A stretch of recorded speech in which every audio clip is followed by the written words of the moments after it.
So, first fight of the night, and what a night it's going to be. Lots of good fights to come. David Price wins by 6th round TKO over Irineu Beato Costa Jr. Now, on the face of it, an adequate performance from Price. He won every round of the fight, knocked his opponent down 3 times in the 6th round, closed the show. It's an opponent who went 12 rounds with Beato Costa Jr. It's an opponent who didn't really come to fight whatsoever. So as I say, on the face of it, a good performance. I, however, wasn't impressed. I've got to be completely honest. I thought Price looked really robotic, really one-paced, and essentially the fight looked like to me to be a very glorified sparring session. Let's start with the opponent. I think the commentary team summed it up when they said that's the oldest 34-year-old I've ever seen. And I think that was a very, very correct comment.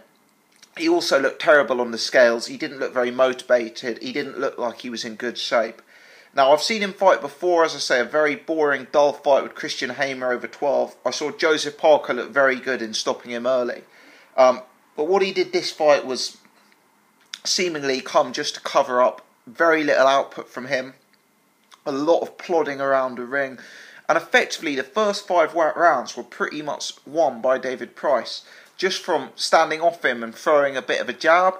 As I say, very, very dull action. Really looked like a sort of slow-paced sparring session. Price just was winning the rounds from firing that jab. Sometimes the jab looked like it was an effective weapon. He was doubling it up. He was snapping Costa Jr.'s head back on occasion. I did think, Price looked like a decent, prospect, but at this stage of his career against an opponent like Costa Jr., I'd like to see him stepping it up and going through the gears a bit more. I mean, what Price wasn't really able to do in the first 5 rounds is find a home for his right hand. He wasn't really accurate landing that punch. Costa Jr.'s defence was adequate enough to sort of stay out of trouble and to keep the fight at reins.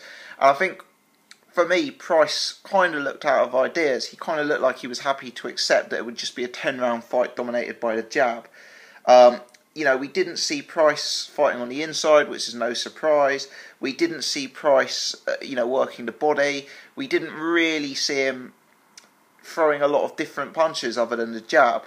Funnily enough, in round 6, it opened up a bit. Costa Jr., he came forward a bit more, and as soon as he came forward, Price was able to get the job done. And as I say, Price fought the entire 5 rounds effectively just off the jab. But he actually threw quite an eye-catching combination in the 6th. He threw an uppercut followed by a cross. And from that point onwards, the fight was basically over. He dropped Costa Jr. Costa Jr. got up and effectively, was wobbly a bit over the place. And Price was able to get the job done. Landed a few punches. They kind of half-landed, cuffing shots. But Costa Jr. went down 3 times, probably over the course of a minute. Towel came in, referee called the fight off. We know Price has got power. He's one of the biggest hitters in the game. And when he was able to land on Costa Jr., the fight was over nearly instantaneously. My concern is how long it actually took him to land on Costa Jr. Different opponents as you go up the ranks are going to have different angles, more advanced angles. They're going to have more advanced defence. They're going to have more advanced footwork and movement. Costa Jr. was very plodding, very one-paced, and it took Price sort of 6 rounds to open him up, really. He wasn't working effectively off the jab. He was throwing a jab, it was looking good, but he wasn't working combinations off it. It was very much sort of head-hunting, no body work, no sort of combinations, very much just head-hunting, 1-2, 1-2. And I think at the elite levels of the sport, against guys with more elite movement, more elite footwork, more elite angles, you're going to need to bring more to the table than that. Costa Jr. threw very little offensively, but on 1 or 2 occasions he did actually catch Price specifically to the body. And it was quite funny that Costa Jr. probably landed more body shots in that fight than Price did on the whole. So, for me, I don't want to be overly critical of Price. He's gone on, he's knocked an opponent out who went 12 with Christian Hamer. He's won every round. But for me, there were slight concerns. He was just one-paced, he was robotic, there seemed to be no plan B. His movement was so robotic. His stance was too wide for me. His jab, he's gone back to this sort of pouring type jab.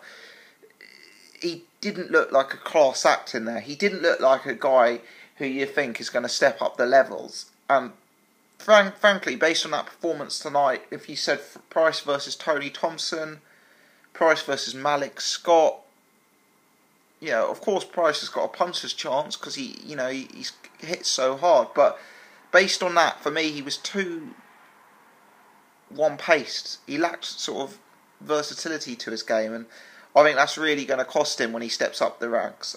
Beato Costa Jr., he's tough. He covered up. He was defensively sound. He was a nothing opponent though. Threw very little. Just came to survive, and it wasn't an entertaining fight. But for me, still more questions than answers with David Price.